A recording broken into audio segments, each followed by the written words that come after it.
on est élu pour certains shootings, représenter des marques, ça flatte l'ego. Oui, en Ça fait, rassure. ça flatte l'ego. Surtout que moi, j'étais quelqu'un qui n'avait pas forcément confiance et j'allais chercher dans le mannequinat qu'on me donne cette confiance, qu'on me dise que j'étais belle, etc., etc. Ce qui n'a pas été le cas à la fin. Mais oui, du coup, ça nous renforce et moi, je me suis raccrochée à tous ces petits moments où on a flatté mon ego. Alors après, le mannequinat, c'est quand même un monde assez dangereux, parce qu'il y a des dictats de la mode. Il faut avoir un certain poids. Comment vous avez géré ça?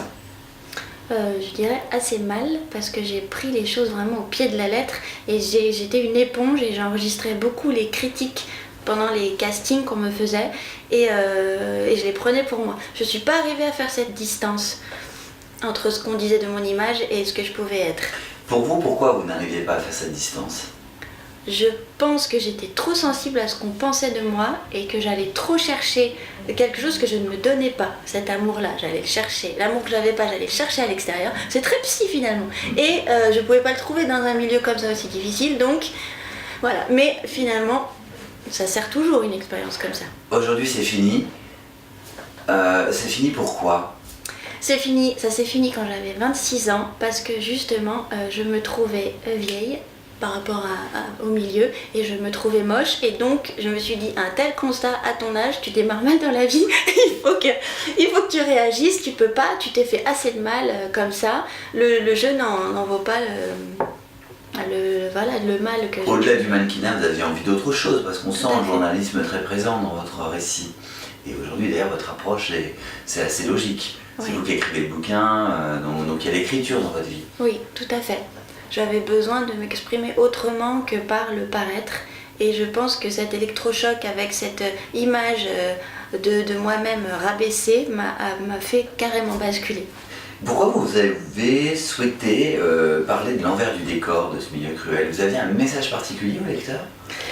En fait, j'en avais pas. J'avais besoin vraiment de dire regardez ce qui s'est passé, regardez ce qui est possible quand on a 18 ans, regardez ce qui est possible dans ce milieu qu'on aime tant. Et je me suis dit il faut vraiment que les femmes réfléchissent là-dessus. Et au-delà du mannequinat, sur la femme parfaite qu'on nous présente partout dans les magazines. Ça, c'est vraiment un sujet aujourd'hui qui me tient très à cœur. L'homme-objet, vous en pensez quoi? L'homme-objet, ouais. C'est pas mieux que la femme-objet. Je lui souhaite pas de rester homme-objet. C'est très intéressant en fait, pour nous. Finalement, c'est très équitable. Voilà, que ce soit la femme, l'homme, qui soit exposé, ça pose quand même un souci. Oui. Je trouve qu'on est vraiment trop dans des dictates qui sont pas réels. On montre aux femmes des mensurations et de la jeunesse et la blancheur de peau même jusqu'à ça. Et du coup, on n'a qu'un modèle et c'est assez dommage. Votre livre est publié depuis le 17 février en librairie, Sois belle et tais-toi aux éditions City, Amandine Grosjean. Une question, j'imagine que, je sais pas d'ailleurs, j'ai pas été voir si vous étiez sur les réseaux sociaux, mais aujourd'hui c'est assez facile de savoir quel retour de lecture les lecteurs ont pensé de votre livre. Oui, par les réseaux sociaux. Oui, alors j'ai beaucoup de...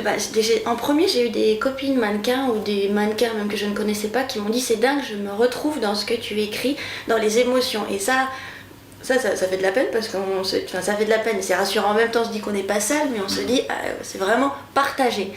Et après, oui, j'ai beaucoup eu de gens qui étaient surpris parce que on s'attend pas à ce côté-là. Ce côté-là du mannequinat est assez caché et j'ai pas envie de dire que c'est que ça. J'ai envie de dire qu'il y a deux pôles, hein, comme dans le yin et le yang, et qu'il faut connaître tout ça avant d'être mannequin pour savoir ce qu'on va faire. En tout cas, c'est vraiment le parcours, je ne veux pas le caricaturer, mais je voudrais que ce soit drôle, et pris comme ça, d'une petite provinciale qui a ses grands rêves de papier glacé, qui, par la médiatisation des top modèles comme Claudia Schiffer ou Naomi Campbell, a rêvé, et puis quand elle est rentrée dans une réalité, qu'elle a touché son rêve, finalement aujourd'hui vous proposez ce bouquin en disant ok, ça peut être sympa, mais enfin, faut y aller mollo, parce que sinon on tombe de son mur. C'est exactement ça. Il faut savoir ce qu'on va y faire et ce qu'on va y chercher surtout. Amandine Grosjean, un grand merci. Merci à vous. Sois belle et tais-toi, c'est votre témoignage disponible aux éditions City dans les coulisses du mannequinat. C'est drôle, c'est vrai, c'est touchant et on s'attache beaucoup à vous durant le livre. C'est pour ça que d'ailleurs je suis très content d'avoir moi le privilège de vous rencontrer. Un grand merci. C'est moi, merci beaucoup.